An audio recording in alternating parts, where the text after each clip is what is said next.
நாம் ஒன்றை சிந்திக்க வேண்டும். வீரம் என்பது நம்மளுடைய இரத்தத்திலே ஊறி போன ஒன்று. அதை யாரும் நமக்கு சொல்லிக் கொடுக்க தேவையில்லை. பிறப்பிலே நாம் வீரர்கள். இப்பொழுது நமக்கு தேவை விவேகம். ஆகையால் அந்த விவேகமானது எங்கு கிடைக்கிறது என்றால் கல்வி.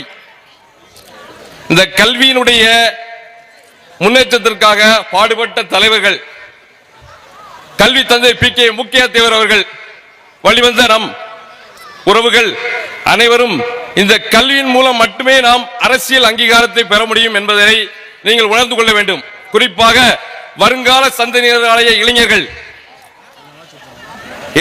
கையில் மட்டுமே எதிர்காலம், நமது சமுதாயத்தின் எதிர்காலம். ஏனென்றால் நம் இளைஞர்கள் முதலில் உடலை வலுப்படுத்த வேண்டும்.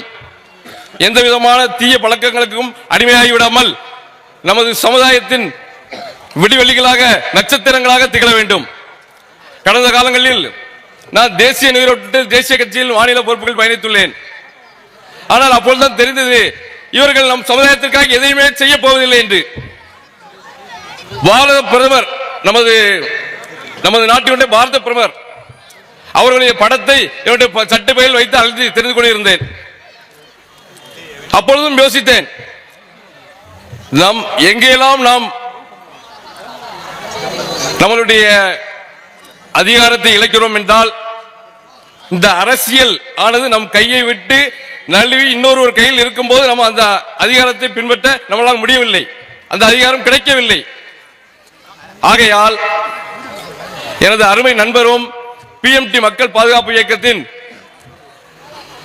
தளபதி தலைவர் கே. இசக்கிராஜா தேவர் அவர்களுடைய சொற்பொழிவு உரையை நான் நிறைய மேடைகளில் பார்த்திருக்கிறேன். அவருடைய பேச்சுக்களை சோசியல் மீடியாவில் நிறைய நான் எடுத்து திருப்பி ரிப்பீட் பண்ணி பார்ப்பேன். அப்ப அவர் போராடக்கூடிய விஷயம் எல்லாமே ஒண்ணுதான். நமக்கு அதிகாரம் என்பது மட்டுமே நம்மை உயர்த்தும். அதன் பிறகுதான் தெரிந்து கொண்டேன். பாரத படத்தை எடுத்துவிட்டு இன்று என்னுடைய தலைவர் இசக்கிராஜா தேவர் படத்தை என்னுடைய சட்டப்பையில் வைத்துள்ளேன்.